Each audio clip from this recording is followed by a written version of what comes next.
जय हिंद साथियों, स्वागत है आप सभी का आपके अपने YouTube channel DS Rajput education में। तो साथियों आज अपन लोग देखने वाले हैं मैराथन क्लास। तो साथियों आपको बता दें, इसमें आपका सीडीपी रहेगा, ठीक है। इसके बाद आपका रहेगा हिंदी। हिंदी के बाद आप लोग देखने वाले हैं ईवीएस के क्वेश्चन आंसर, ठीक है। तो आपके ये मैराथन क्लास हैं दोस्तों, बाल विकास, हिंदी और आपका पर्यावरण अध्ययन। तो दोस्तों अगर आपकी तैयारी बिल्कुल भी नहीं है, आपको कुछ भी नहीं आता है, तो ये वीडियो देख करके चले जाना। आप लोगों का जो यूपी टेट है वो आराम से क्रैक हो जाएगा। तो चलते हैं, वीडियो को स्टार्ट करते हैं। तो दोस्तों आपको बता दें कि आप लोग वीडियो को लाइक, चैनल को सब्सक्राइब करें, अन्यथा ना करें। आप लोग इस वीडियो को जरूर पूरा का पूरा वॉच करके जरूर जाना और शुरू से अंत तक जरूर बने रहना। तो तीनों सब्जेक्ट आप लोग एक साथ क्लियर करने वाले हैं, बाल विकास, हिंदी और आपका पर्यावरण, ठीक है। तो देखते हैं, वीडियो को स्टार्ट करते हैं। पहला क्वेश्चन है कि परिपाक काल का समय है 9 से 12 वर्ष, 12 से 15 वर्ष, 10 से 12 वर्ष या 12 से 15 वर्ष। तो दोस्तों परिपाक काल का जो नियत समय है आपका वो है 9 से लेकर के आपका 12 वर्ष के बीच में, ठीक है। तो साथियों आपको केवल कुछ नहीं करना है, केवल क्वेश्चन के आंसर देखते हुए चलना है। और आपको हो सके तो जिसकी क्वेश्चन के आंसर भी आती हैं तो आप लोग कमेंट बॉक्स में उसका आंसर भी जरूर कमेंट करेंगे, ठीक है। तो नेक्स्ट क्वेश्चन है कि राष्ट्रीय पाठ्यचर्या की जो रूपरेखा है 2005 के अनुसार कक्षा में शिक्षक की भूमिका होनी चाहिए। तो राष्ट्रीय पाठ्यचर्या रूपरेखा 2005 के अनुसार जो कक्षा में शिक्षक की भूमिका होनी चाहिए वो कैसी होनी चाहिए। तो साथियों इसका जो राइट आंसर होगा कि जो एक शिक्षक की भूमिका होनी चाहिए वो एक उत्प्रेरक के रूप में होनी चाहिए, ठीक है। तो डायरेक्ट आंसर करते चलना है आपको और क्वेश्चन देखना है, ठीक है। नेक्स्ट क्वेश्चन है आपका कि मनोविज्ञान आचरण एवं व्यवहार का यथार्थ विज्ञान है। ये जो कथन है ये किसका है कथन। ये कथन भी आपसे पूछे जाएंगे, 2 से लेकर के 5 नंबर तक के आपके कथन 100% पूछे जाएंगे। तो मनोविज्ञान आचरण और व्यवहार का यथार्थ विज्ञान है, ये कथन आपका जो है वो है आपका मैकडूगल का, ठीक है। याद रखना, अगर ये आपसे क्वेश्चन पूछा जाए तो आंसर आपको देना है मैकडूगल। नेक्स्ट क्वेश्चन है आपका कि निम्न में कौन सी शिक्षा मनोविज्ञान की सर्वाधिक व्यक्तिनिष्ठ विधि है। अंतर्दर्शन विधि, बहिर्दर्शन या अवलोकन या प्रयोगीकरण। तो इसका जो राइट आंसर जाएगा साथियों वो जाएगा आपका अंतर्दर्शन विधि के साथ, ठीक है। तो पहला ही ऑप्शन अंतर्दर्शन आपका क्या होगा, राइट आंसर होगा, ठीक है। मिलाते चलना है और आंसर देखते चलना है, ठीक है। नेक्स्ट क्वेश्चन देखते हैं।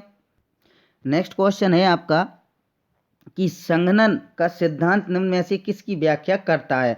चारों ऑप्शन है, संघनन का सिद्धांत जो है वो किसकी व्याख्या करता है, अधिगम, स्मृति, अभिप्रेरणा या सृजनात्मकता की। तो आप लोग भी इतने इंटेलिजेंट हैं दोस्तों, आपने भी बहुत तैयारी कर रखी है, तो आप लोग इसका आंसर दे सकते हैं। आपका राइट आंसर क्या होगा, स्मृति। संघनन का जो सिद्धांत है वो किसकी व्याख्या करता है, स्मृति की व्याख्या करता है, ठीक है। अब नेक्स्ट क्वेश्चन है, ये क्वेश्चन भी आपने पढ़ा होगा क्योंकि ये क्वेश्चन पूछा जाता है कि ग्रेगर जॉन मेंडल किसके लिए प्रसिद्ध हैं। पेनिसिलिन की खोज के लिए, उत्परिवर्तन के लिए, जीन्स की खोज के लिए या आनुवांशिकी के लिए। तो इसका राइट आंसर क्या हो जाएगा दोस्तों, ये आपका राइट आंसर जो होगा वो हो जाएगा आनुवांशिकी के लिए। इन्होंने अपना जो प्रयोग किया था वो मटर के पौधे पर इन्होंने, ग्रेगर जॉन मेंडल ने अपना प्रयोग किया था। तो प्रयोग के बारे में भी पूछ लिया जाए तब भी आप लोग आंसर दे सकते हैं, ठीक है। नेक्स्ट क्वेश्चन है कि निम्न में कौन सा शेष से भिन्न है। तो अब आपके कुछ परीक्षण दिए हुए हैं और पूछा जा रहा है कि कौन सा है जो शेष से भिन्न है, टीएटी, 16 पीएफ, रेवेन का परीक्षण या ड्राईमैन का परीक्षण। तो साथियों इसका जो राइट आंसर है वो टीएटी का परीक्षण आपका इन सभी से भिन्न है, ठीक है। नेक्स्ट क्वेश्चन है आपका कि वंशानुक्रम माता पिता से संतान को प्राप्त होने वाले गुणों का नाम है। ये जो परिभाषा है ये किसकी परिभाषा है, रूथ बेनेडिक्ट की, डार्विन की, मेंडल की या फिर वाटसन की। तो साथियों इसका जो राइट आंसर है रूथ बेनेडिक्ट की आपकी ये परिभाषा है, ठीक है। ये आपके थोड़े से जो हटके हैं, डाउटफुल हैं, ये क्वेश्चन ही आपसे पूछे जाएंगे, ठीक है। तो आपको वो सारे के सारे क्वेश्चन हम आपको प्रोवाइड करा रहे हैं जो क्वेश्चन आंसर आपके यूपी टेट के एग्जाम्स में पूछे जाते हैं, ठीक है। नेक्स्ट क्वेश्चन है, क्रिस्मर ने व्यक्तित्व को निम्न में से किस प्रमुख प्रकार में वर्गीकृत किया है। तो बताइए आप लोग, चारों क्वेश्चन आपके ऑप्शन आपके सामने हैं, तो इसका राइट आंसर क्या होगा। तो दोस्तों इसका जो राइट आंसर होगा कृशकाय, दुर्बल, सुडोलकाय, गोलकाय, यानी कि आपका जो आंसर सही होगा वो होगा आपका उपरोक्त सभी, ठीक है। चौथा विकल्प आपका सही आंसर हो जाएगा। बढ़ते हैं नेक्स्ट क्वेश्चन की ओर।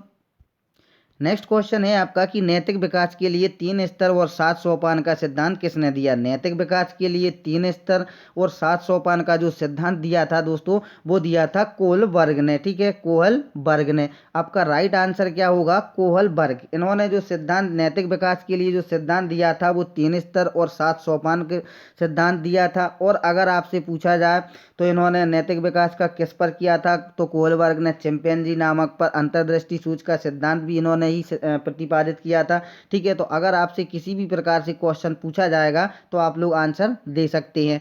टीएटी का उद्देश्य निम्न में से किसका मापन है। तो जो टीएटी परीक्षण है ये किसकी मापन के लिए किया जाता है। तो साथियों आपको बता दें, जो टीएटी का उद्देश्य है ये आपका उद्देश्य जो रहेगा वो रहेगा अभिक्षमता मापन के लिए किया जाता है। ठीक है, किसके लिए किया जाता है, अभिक्षमता के लिए। नेक्स्ट क्वेश्चन है कि बालक अपने किस मांसपेशियों पर नियंत्रण करना प्रारंभ करता है। अंगुलियों पर, हाथ पर, पैर पर, बी और सी दोनों पर, अंगुलियों या पैर पर। तो इसका राइट आंसर क्या हो जाएगा बताइए आप लोग।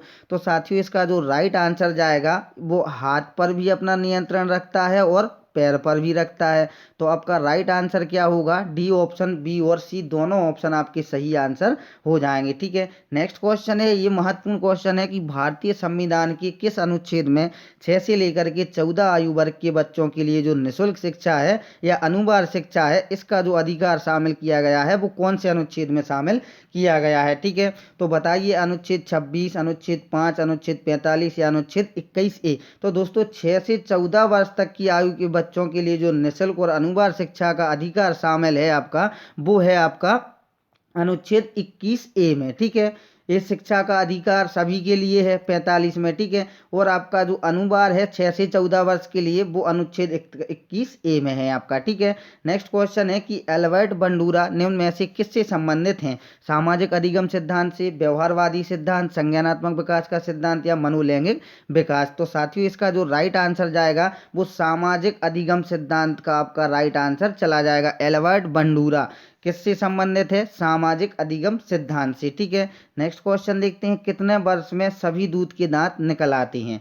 2 वर्ष, 1 वर्ष, 3 वर्ष या फिर 4 वर्ष। तो सभी दूध के जो दांत निकलते हैं बच्चे के वो कितनी आयु वर्ग में निकल आते हैं। तो याद रखना वो 1 ही वर्ष की आयु में सभी दूध के दांत जो है वो निकल आते हैं। ठीक है, नेक्स्ट क्वेश्चन है आपका कि अधिगम वक्र में पठार बनता है। अधिगम वक्र में पठार क्या बनता है साथियों, वो भी आप लोग बताइएगा आंसर। तो अधिगम वक्र में जो पठार बनता है वो ना तो आपका बनेगा परिपक्वता के कारण, ना ही बनेगा अभिप्रेरणा के कारण, ना ही अभिरुचि के कारण। बनेगा किससे अधिगम वक्र का पठार, तो वो बनेगा थकान के कारण। ठीक है, ये आपका राइट आंसर होगा तीसरा वाला विकल्प। साथियों आप लोग जरूर बने रहना, अभी आपकी शुरुआत है, बाल विकास चल रहा है। इसके बाद आपको हिंदी के भी क्वेश्चन कराएंगे इसी वीडियो में, और आपको पर्यावरण अध्ययन के भी क्वेश्चन आंसर कराएंगे जो कि आपके पूछे जाने की पूरी संभावना है। तो ये आपका रिवीजन है, आपका मैराथन क्लास है, और वही क्वेश्चन है जो आपके पूछे जाएंगे। ये आपको पास कराने वाली वीडियो भी हो सकती है। अगर आप लोग भागते हैं तो आप लोग बहुत बड़ा नुकसान करने वाले हैं और आप लोग मिस करने वाले हैं, तो बने रहिएगा। नेक्स्ट क्वेश्चन देखते हैं, दर्पण चित्र परीक्षण किसको मापन हेतु प्रयुक्त होता है। दर्पण चित्र परीक्षण किसके मापन हेतु प्रयुक्त होता है, तो साथियों वो होता है अधिगम अंतरण के लिए। ठीक है, किसके लिए होता है, अधिगम अंतरण के लिए। इसके बाद नेक्स्ट क्वेश्चन है, काम प्रवृत्ति की न्यूनता पाई जाती है। काम प्रवृत्ति की जो न्यूनता है वो कौन सी आयु वर्ग में पाई जाती है, शैशवावस्था, बालावस्था या किशोरावस्था में। तो काम प्रवृत्ति की जो न्यूनता पाई जाती है साथियों वो पाई जाती है बाल्यावस्था में। ठीक है, बच्चा क्या करता है, बहाने बनाना चालू कर देता है बाल्यावस्था में। ठीक है, जैसे जैसे बड़ा होता है, जैसे जैसे उसमें दिमाग आता है, वो अपना काम स्वयं करना प्रारंभ कर देता है। लेकिन जो काम प्रवृत्ति की न्यूनता पाई जाती है वो बाल्यावस्था में पाई जाती है। ठीक है, नेक्स्ट क्वेश्चन है आपका कि क्लाउड पिक्चर टेस्ट निम्न में से किसके मापन में प्रयुक्त होता है। तो क्लाउड पिक्चर टेस्ट किसके मापन में प्रयुक्त होता है, तो बुद्धि, व्यक्तित्व, अभिक्षमता या अभिरुचि। तो साथियों इसका जो राइट आंसर जाएगा कि क्लाउड पिक्चर टेस्ट जो है किसके मापन में होता है प्रयुक्त, व्यक्तित्व मापन में होता है। ठीक है, नेक्स्ट क्वेश्चन है, आत्महत्या की प्रवृत्ति पाई जाती है। आत्महत्या की प्रवृत्ति पाई जाती है शैशवावस्था में, किशोरावस्था बाल्यावस्था में या इनमें से कोई नहीं। तो साथियों इसका जो राइट आंसर होगा, आत्महत्या की जो प्रवृत्ति अधिकतर पाई जाती है या देखने को मिलती है तो वो किशोर अवस्था में देखने को अधिकतर मिलती है आपको। जैसा कि आपने समाज में देखा होगा, अपने आसपास पड़ोस में सुना होगा कि जो अधिकतर आत्महत्या की प्रवृत्ति पाई जाती है वो किशोर अवस्था में ही आत्महत्या की प्रवृत्ति पाई जाती है। लेकिन ये कानूनन जुर्म है, ऐसा नहीं करना चाहिए व्यक्ति को, ठीक है। तो वो एक अलग मैटर है। क्वेश्चन का आंसर होगा आपका किशोर अवस्था में। नेक्स्ट क्वेश्चन देखते हैं। नेक्स्ट क्वेश्चन है आपका कि स्टैनली हॉल कहाँ के मनोवैज्ञानिक थे। तो ये क्वेश्चन भी आपसे पूछे जा सकते हैं। स्टैनली हॉल जो मनोवैज्ञानिक थे साथियों, वो थे आपके अमेरिका के मनोवैज्ञानिक, ठीक है। अमेरिका के मनोवैज्ञानिक थे स्टैनली हॉल। नेक्स्ट क्वेश्चन है, स्वस्थ शरीर में ही स्वस्थ मस्तिष्क का विकास होता है। ये जो मत है या ये जो कथन है, ये किस महोदय का है, रॉस, राइस, अरस्तु या वाटसन। तो स्वस्थ शरीर में ही स्वस्थ मस्तिष्क का विकास होता है, ये आपका जो मत है ये है अरस्तु का, ठीक है। किसका है, अरस्तु का। नेक्स्ट क्वेश्चन देखेंगे, वह विज्ञान जो संख्यात्मक पदार्थ को एकत्र करने, विभाजित करने, प्रस्तुत करने, तुलना करने और व्याख्या करने की विधि से संबंधित है, वो क्या कहलाता है, सांख्यिकी, गणित, ज्यामिति या संभाव्यता। तो साथियों इसका जो राइट आंसर होगा वो होगा आपका सांख्यिकी, ठीक है। पहला ही ऑप्शन आपका राइट आंसर हो जाएगा। नेक्स्ट क्वेश्चन है आपका कि किसी बालक में सबसे पहले भय तथा प्रेम के संवेग विकसित होते हैं, ये कथन किस महोदय का है, पियाजी का, वाटसन का, स्किनर का या रॉस का। तो साथियों इसका जो राइट आंसर जाएगा ये आपका जाएगा वाटसन का है कथन, ठीक है। किसका कथन है, ये वाटसन का है। नेक्स्ट क्वेश्चन देखते हैं, पूर्व अनुभव के आधार पर संवेदना को अर्थ प्रदान करना कहलाता है। संवेदना, प्रत्यक्ष ज्ञान, अभिप्रेरणा या कल्पना। तो इसका राइट आंसर क्या होगा, पूर्व अनुभव के आधार पर संवेदना को अर्थ प्रदान करना जो आपका कहलाता है वो कहलाता है प्रत्यक्ष ज्ञान, ठीक है। ये आपका प्रत्यक्ष लिखा हुआ है, थोड़ा सा मिस्टेक हो गया है, ठीक है। तो प्रत्यक्ष ज्ञान आपको राइट आंसर याद रख लेना है। निम्न में से कौन सा विस्मृति का कारण नहीं है। विस्मृति यानी भूल जाना, सीखने की कमी, स्मरण करने की इच्छा, मानसिक द्वंद, सीखने की दोषपूर्ण विधियां। तो विस्मृति का जो आपका कारण नहीं है पूछा गया है, ध्यान रखना। तो ये है आपका स्मरण करने की इच्छा, ठीक है। ये आपका दूसरा ऑप्शन राइट आंसर हो जाएगा। नेक्स्ट क्वेश्चन है, निम्न में से क्या संवेग नहीं है। कौन सा इसमें संवेग नहीं है, भय, क्रोध, पलायन, करुणा। तो संवेग पहले तो आप लोग ये जान लीजिएगा कि संवेग कौन कौन से होते हैं। संवेग होते हैं भय, क्रोध, करुणा, प्रेम, पीड़ा, ठीक है। लेकिन आपका जो पलायन है ये आप संवेग का कारण नहीं है, ठीक है। नेक्स्ट क्वेश्चन, मैकडूगल के अनुसार प्रत्येक मूल प्रवृत्ति से संबंध होता है, संज्ञान, संवेग, संवेदना या चिंतन। तो इसका राइट आंसर क्या होगा दोस्तों, इसका जो राइट आंसर होगा वो होगा आपका संवेग, ठीक है। क्या आंसर होगा, संवेग। नेक्स्ट क्वेश्चन है, सीखने की असफलताओं का कारण समझने की असफलताएं हैं, ये जो कथन है ये किसका कथन है, पावलाव, स्किनर, मार्शल या वुडवर्थ। तो साथियों ये आपका जो कथन है ये है आपका मार्शल का, ठीक है। किसका कथन है, मार्शल का। याद भी करते चलना दोस्तों, केवल आप लोग क्वेश्चन को आंसर भी अगर आप लोग नहीं करते हैं तो अपने दिमाग में भी इसको माइंड में भी सेव कर सकते हैं कि कौन से क्वेश्चन का कौन सा आंसर है, ठीक है। तो आपकी मैराथन क्लास है।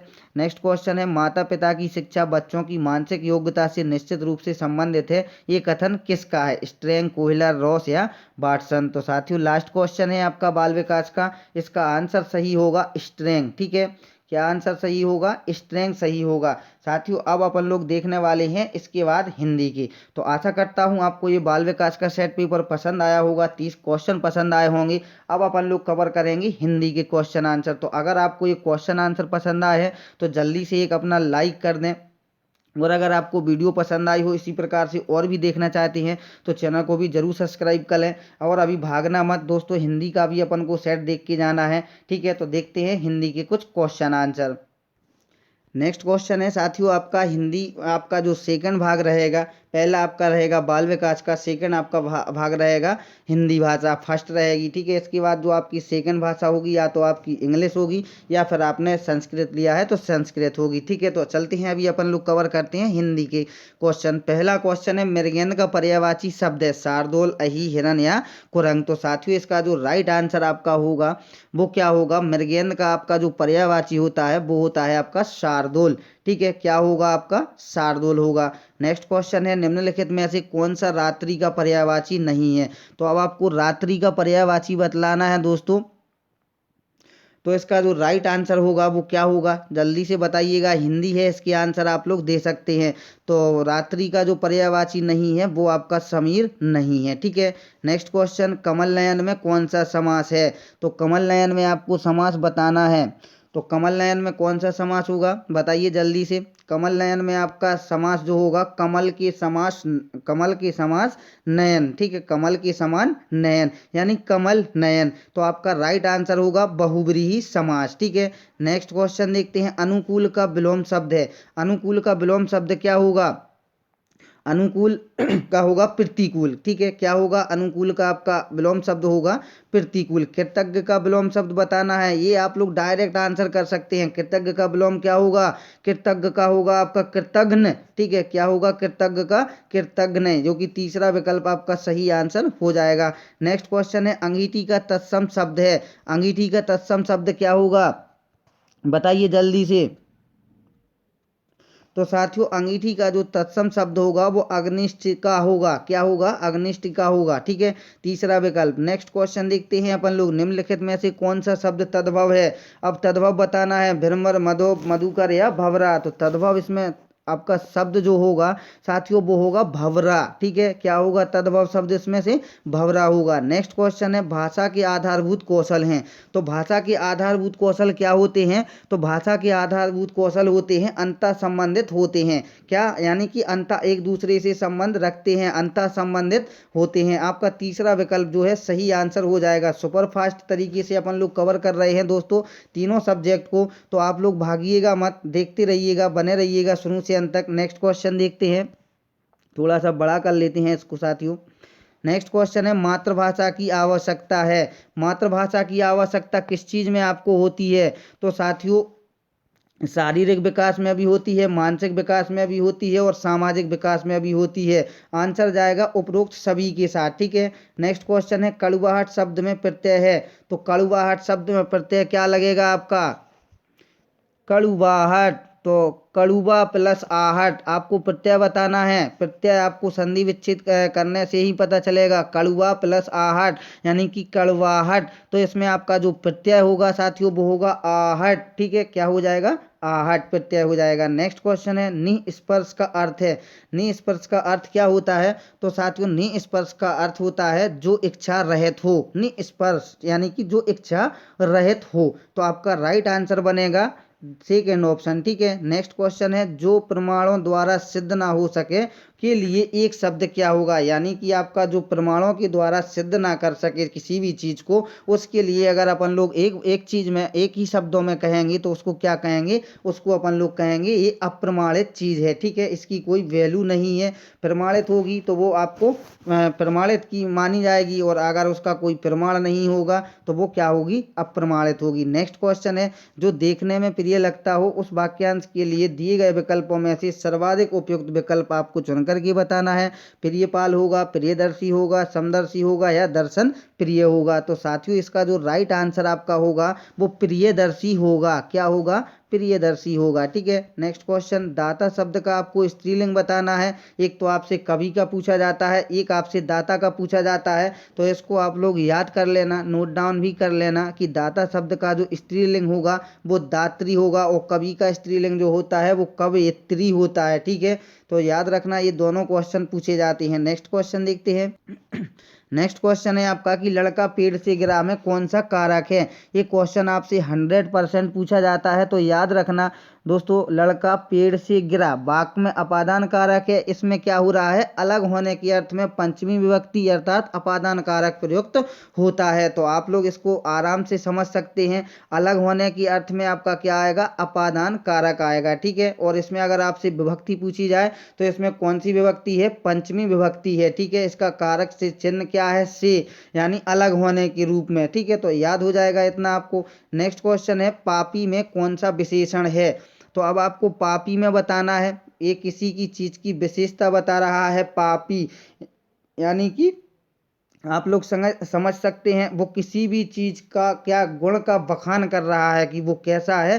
पापी है। यानी कि क्या इसमें कौन सा आपका विशेषण होगा? गुणवाचक विशेषण होगा, ठीक है। तो आप लोग समझ सकते हैं नेक्स्ट क्वेश्चन है कपटी मित्र के लिए सही मुहावरा क्या है। तो कपटी मित्र के लिए मुहावरा क्या होगा। अपन लोग कहने लगते हैं ना सादा भाषा में कि आस्तीन का सांप निकला, ये फलाना निकला, ये ढिकाना निकला, ठीक है। तो आस्तीन का सांप यानी कि कपटी मित्र, ठीक है। तो आपका राइट आंसर हो जाएगा आस्तीन का सांप। नेक्स्ट क्वेश्चन है नाक रगड़ने का अर्थ है। तो नाक रगड़ने का अर्थ क्या हो जाएगा। अपन लोग इसका भी आपने पढ़ा होगा। तो नाक रगड़ना यानी कि दीनता पूर्वक प्रार्थना करना, उसको अपन लोग कहते हैं नाक रगड़ना।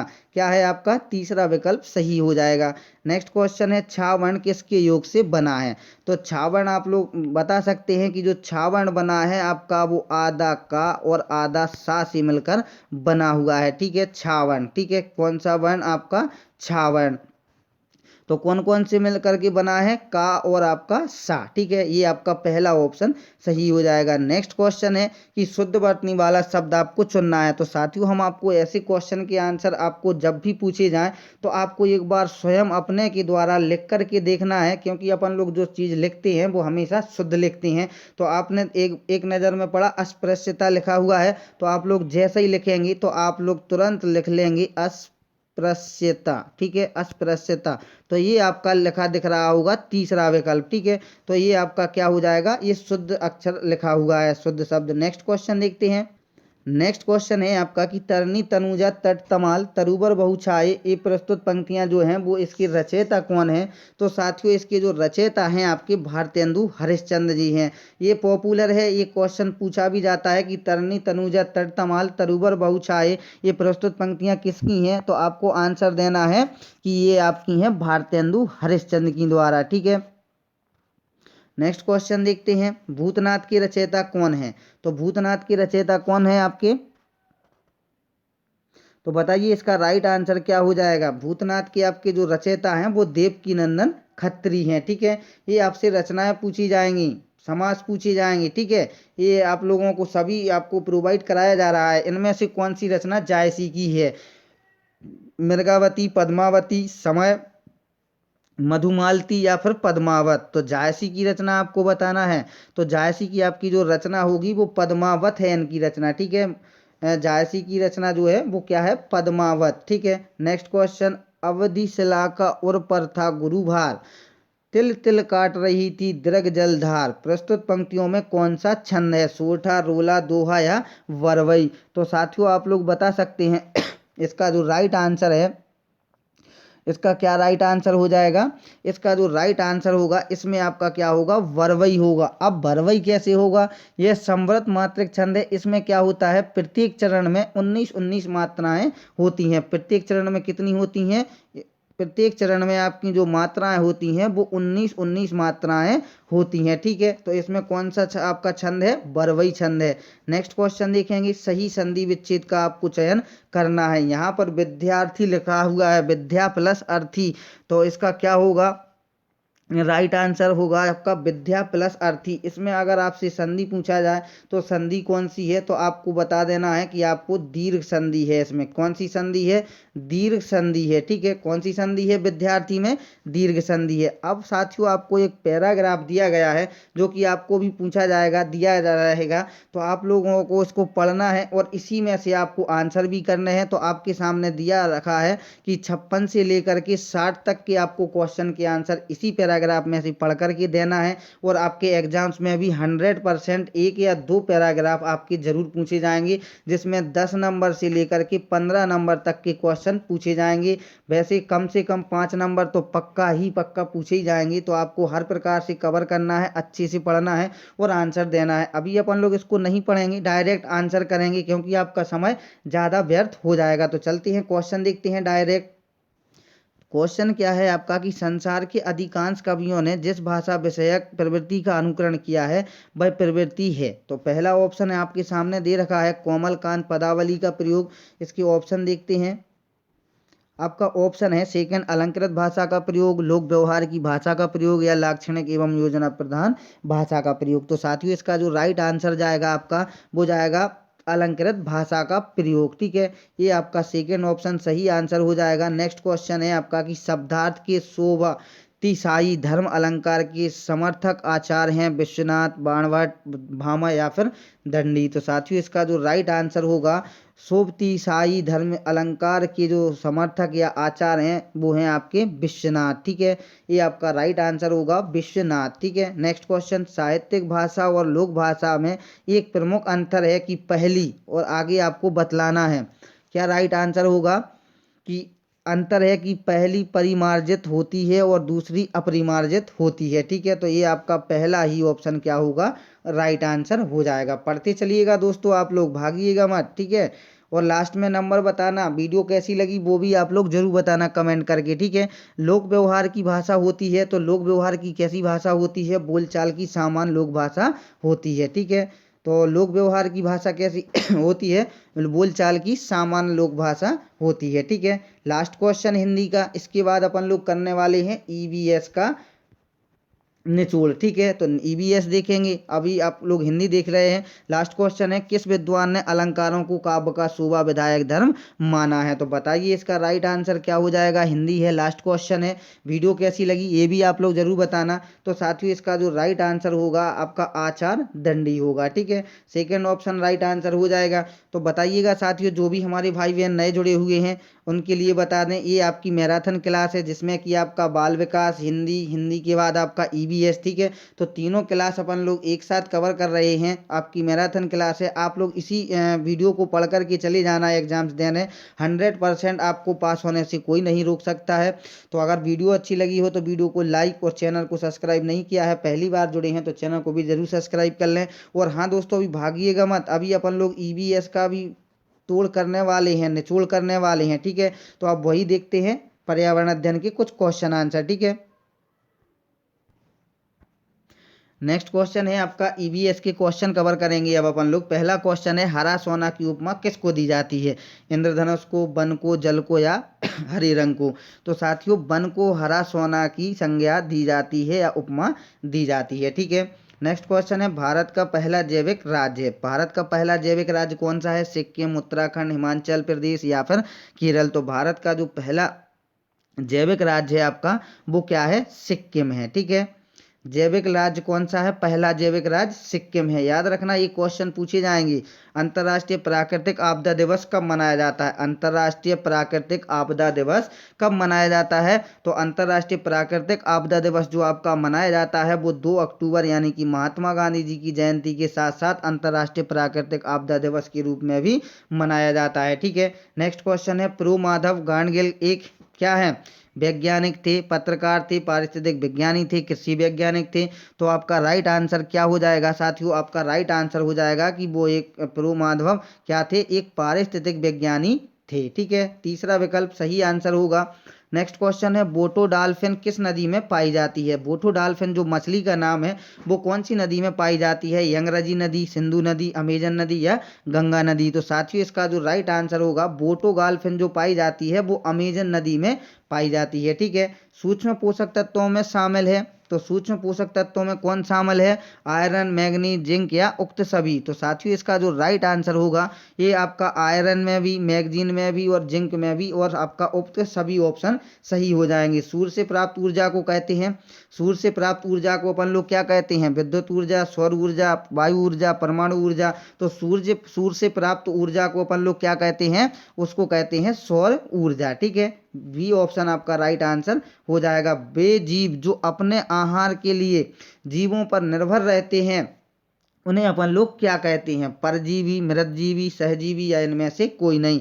तो जो दूसरों पर निर्भर रहता है उनको अपन लोग क्या कहते हैं, परजीवी, पराधीन। ठीक है, ये आपका ये पहला ही ऑप्शन राइट आंसर हो जाएगा। नेक्स्ट क्वेश्चन है, सूक्ष्म तरंग विकिरण में पाई जाती है कास्मिक किरणें, एक्स किरणें, परावैंगनी किरणें या उक्त सभी। तो आपका सूक्ष्म तरंग विकिरण में कौन सी पाई जाती हैं, तो उसमें पाई जाती हैं आपकी कास्मिक किरणें, एक्स किरणें और परावैंगनी किरणें। ठीक है, तो ये तीनों पाई जाती हैं, आपका राइट आंसर होगा उक्त सभी। नेक्स्ट क्वेश्चन देखते हैं। नेक्स्ट क्वेश्चन है आपका कि United Nations Environment Programme UNEP का जो मुख्यालय है वो कहाँ पर स्थित है, नैरोबी, स्विट्जरलैंड, कोलंबो या जेनेवा। तो साथियों इसका जो राइट आंसर होगा वो होगा आपका नैरोबी में स्थित है। ठीक है, क्या चीज़ है नैरोबी में? यूनाइटेड नेशंस एनवायरनमेंट प्रोग्राम यानी यूनेप का जो मुख्यालय है वो नैरोबी में स्थित है। अम्ल वर्षा का प्रभाव हो सकता है, अम्ल वर्षा का प्रभाव कैसा हो सकता है? सूखा, कफ, सिर दर्द, कैंसर या उक्त सभी। तो अम्ल वर्षा का जो प्रभाव हो सकता है उससे सिर दर्द भी हो सकता है, सूखा कफ भी हो सकता है, कैंसर भी हो सकता है। आपका राइट आंसर होगा उक्त सभी। ठीक है। नेक्स्ट क्वेश्चन, भारत के प्रथम मुख्य न्यायाधीश कौन थे? तो ये क्वेश्चन पूछा गया है आपसे, भारत के जो प्रथम मुख्य न्यायाधीश थे वो कौन थे? विगत वर्षों में हुई परीक्षा में पूछा गया है, तो याद रखना भारत के जो प्रथम मुख्य न्यायाधीश थे वो हीरालाल जे कानिया थे। ठीक है, याद रखना, ये आपसे क्वेश्चन पूछा जाता है। ठीक है। नेक्स्ट क्वेश्चन है, राष्ट्रीय महत्व के संस्मारकों, स्थानों तथा वस्तुओं का संरक्षण किस अनुच्छेद में मिलता है? अनुच्छेद 51, 48, 49 या 48? बताइए, डबल दे दिया है, कोई दिक्कत नहीं। तो इसका राइट आंसर होगा 49। ठीक है, अनुच्छेद 49 में इसका संरक्षण मिलता है। नेक्स्ट क्वेश्चन है, किस कानून के अंतर्गत यह निहित है कि भारत के उच्चतम न्यायालय की संपूर्ण कार्रवाई जो है वो अंग्रेजी भाषा में होगी? तो कौन से उसके द्वारा है? बताइए, इसका राइट आंसर क्या हो जाएगा? तो दोस्तों इसका जो राइट आंसर है आपका भारतीय संविधान के अनुच्छेद 348 के द्वारा ये आपका पारित है। नेक्स्ट क्वेश्चन देखते हैं, कार्बन डाइऑक्साइड गैस वैश्विक तापन में कितने प्रतिशत की भागीदारी करती है? कार्बन डाइऑक्साइड गैस जो है वो वैश्विक तापन में कितने प्रतिशत की भागीदारी करती है? चारों ऑप्शन आपके सामने हैं। तो दोस्तों ये आपकी जो तापन की में भागीदारी करती है वो 60% की मात्रा में अपनी भागीदारी करती है। ठीक है। नेक्स्ट क्वेश्चन है कि किस मंडल में ओजोन का कवच स्थित है? क्षुभ मंडल, समताप मंडल, अधो मंडल या इनमें से कोई नहीं? तो बताइए इसका राइट आंसर क्या हो जाएगा? तो दोस्तों इसका जो राइट आंसर होगा समताप मंडल। और इससे अगर आपका क्वेश्चन पूछा जाए कि सबसे नीचे कौन सा है तो वो है आपका क्षोभ मंडल। ठीक है, ये याद रखना, निचली परत का नाम क्या है? क्षोभ मंडल है। और ओजोन परत का जो कवच है वो है आपका समताप मंडल, यानी कि बीच में है आपका। ठीक है। नेक्स्ट क्वेश्चन देखते हैं। नेक्स्ट क्वेश्चन है आपका कि अजैविक संगठक है कार्बनिक, अकार्बनिक, भौतिक या उक्त सभी? तो अजैविक जो संगठक है आपका उसका जो राइट आंसर जाएगा कार्बनिक भी होगा, अकार्बनिक भी होगा और भौतिक भी होगा अजैविक संगठक। ठीक है, तो आंसर सही होगा उक्त सभी। नेक्स्ट क्वेश्चन है, ऊर्जा पिरामिड सदैव कैसा बनता है? ऊर्जा का पिरामिड जो है वो हमेशा कैसा बनता है? सीधा, तिरछा, लंबा या गोला? तो ऊर्जा का जो पिरामिड है वो बनता है हमेशा सीधा। ठीक है। नेक्स्ट क्वेश्चन है, दुनिया के अरबों लोगों का भोजन है? तो दुनिया के अरबों लोगों भोजन कौन सा है? समुद्री शैवाल, घोंगे, मछली या उक्त सभी? तो इसका जो राइट आंसर है वो तो सभी हो जाएगा, क्योंकि दुनिया के अरबों लोगों का भोजन पूछा जा रहा है तो उसमें सभी आ जाएंगे। ठीक है, तो उक्त सभी आपका राइट आंसर हो जाएगा। कल्प वृक्ष नाम से किसको उपमित किया जाता है? नारियल, केला, आम या पपीता? कल्प वृक्ष याद रखना, पूछा जा सकता है कल्प वृक्ष नाम से किसको उपमित किया जाता है, यानी किसको उपमा दी जाती है? सीधा सीधा फंडा है, याद रखना। तो नारियल का पेड़ है आपका। ठीक है, क्या है? नारियल का पेड़ को आपको कल्प वृक्ष की उपमा दी जाती है। केंद्रीय प्रदूषण बोर्ड की स्थापना की गई थी? केंद्रीय प्रदूषण बोर्ड की स्थापना कब की गई थी? तो ये तो आपको याद होगा, 1974 में आपके केंद्रीय प्रदूषण बोर्ड की स्थापना की गई थी। ठीक है। नेक्स्ट क्वेश्चन है, भारत का सबसे बड़ा बाघ रिजर्व नागार्जुन सागर श्रीशैलम किस राज्य में है? इससे दो क्वेश्चन आपको याद रखना है। भारत का सबसे बड़ा बाघ रिजर्व कहाँ कौन सा है? नागार्जुन सागर यानी कि श्रीशैलेश सेलम। ठीक है, और आपका किस राज्य में है? तो ये भी आपको याद रखना है। तो ये है आपका आंध्र प्रदेश राज्य में। ठीक है, इससे आपके 2-3 क्वेश्चन कवर हो सकते हैं। ठीक है, याद रखना, अच्छे से नोट डाउन भी इसको कर सकते हैं आप लोग। नेक्स्ट क्वेश्चन है, गोल्डमैन पुरस्कार किसके द्वारा दिया जाता है? तो गोल्डमैन जो पुरस्कार है वो किसके द्वारा दिया जाता है? संयुक्त राज्य अमेरिका, भारत, जापान या स्विट्जरलैंड? तो साथियों इसका जो राइट आंसर होगा, गोल्डमैन पुरस्कार दिया जाता है ऑब्वियसली वो केवल अमेरिका ही दे सकता है, तो आपका राइट आंसर होगा संयुक्त राज्य अमेरिका। ठीक है, नेक्स्ट क्वेश्चन देखते हैं। नेक्स्ट क्वेश्चन है आपका कि गैर परंपरागत ऊर्जा स्रोतों की स्थापना कब की गई थी? तो बताइए इसका राइट आंसर क्या हो जाएगा? तो दोस्तों इसका जो राइट आंसर होगा, गैर परंपरागत ऊर्जा स्रोतों की जो स्थापना की गई थी वो 1982 में आपकी की गई थी। ठीक है, तो याद रखना तीसरा ऑप्शन आपका राइट आंसर हो जाएगा। गोबर गैस संयंत्र से कौन सी गैस प्राप्त होती है? मीथेन गैस, बायोगैस, सौर ऊर्जा या ज्वारीय ऊर्जा। तो गोबर गैस संयंत्र से कौन सी गैस प्राप्त होती है? मीथेन गैस प्राप्त होती है। ठीक है, कौन सी गैस? Methane gas. नेक्स्ट है पेलिकन है। तो पेलिकन क्या है बताइए जल्दी से, इसका राइट आंसर आपको पता होगा। तो पेलिकन जो है एक संकटग्रस्त प्रजाति का नाम है, पेलिकन। ठीक है, याद रखना, ये पूछा जाएगा तो आपको आंसर दे देना है। ठीक है, कैनिड वंश के प्राणी हैं भेड़िया, गीदड़, लोमड़ी या उक्त सभी। कैनिड वंश के प्राणी कौन है? तो वो आपके भेड़िया भी है, गीदड़ भी है और लोमड़ी भी है। उक्त सभी आपका राइट आंसर हो जाएगा। एशियाई शेर कहाँ पाए जाते हैं? एशियाई शेर गिरिवन में, काजीरंगा में, सीतामढ़ी में या कालकण में। तो एशियाई शेर जो पाए जाते हैं वो गिरिवन में पाए जाते हैं। ठीक है, एशियाई शेर कहाँ पाए जाते हैं? गिरिवन में। नेक्स्ट क्वेश्चन है, पृथ्वी पर आने वाली सौर ऊर्जा का 75% भाग कौन सोख लेता है? वायुमंडल, अधोमंडल, पृथ्वी की सतह या पेड़ पौधे। तो पृथ्वी पर आने से सौर ऊर्जा की जो 75% भाग सोखता है वो सोखता है पृथ्वी की सतह। ठीक है, आपका राइट आंसर होगा पृथ्वी की सतह। आज का लास्ट क्वेश्चन देखने से पहले साथियों, अगर आपको वीडियो पसंद आई हो, हमारी मेहनत आपको पसंद आएगी तो और रंग लाएगी, आपको सेट पेपर पसंद आया हो तो वीडियो को जल्दी से लाइक कर दें। और आप लोग इसी प्रकार से और भी सेट देखना चाहते हैं तो चैनल को भी जरूर सब्सक्राइब कर लें। साथियों, आप लोगों के लिए मेहनत करते हैं, निःशुल्क शिक्षा प्रोवाइड कराते हैं, आपसे कोई भी चार्ज नहीं लिया जाता है। बदले में आप लोग इतना तो कर ही सकते हैं कि वीडियो को लाइक और चैनल को सब्सक्राइब जरूर कर सकते हैं। याद रखना दोस्तों, और अपने दोस्तों में भी इसको जरूर शेयर करना ताकि अंतिम समय में महा रिवीजन कर सकें, मैराथन क्लास देख सकें। जिनकी जो भी हमारे भाई बहन की तैयारी अच्छी नहीं है उन तक आप लोग एक क्वेश्चन आंसर पहुंचा सकें और वो आराम से आसानी से यूपी टेट एग्जाम्स क्रैक कर सकें। तो आज का लास्ट क्वेश्चन देखते हैं, कार्बन फुटप्रिंट वाले देश हैं कौन से हैं? कार्बन फुटप्रिंट वाले देश तो साथियों वो हैं आपके ऑस्ट्रेलिया, अमेरिका, सऊदी अरब। ठीक है, उक्त सभी आपका राइट आंसर हो जाएगा। तो साथियों जरूर आप लोग मदद करना, वीडियो को लाइक करना, चैनल को सब्सक्राइब नहीं किया तो चैनल को भी जरूर सब्सक्राइब करना और साथियों अपने दोस्तों में भी इसको जरूर शेयर करना, फैलाना है इस वीडियो को एग्जाम से देने से पहले पहले। तो जय हिंद साथियों, मिलते हैं अगर नेक्स्ट वीडियो में। जब तक के लिए जय हिंद, जय भारत, वंदे मातरम दोस्तों।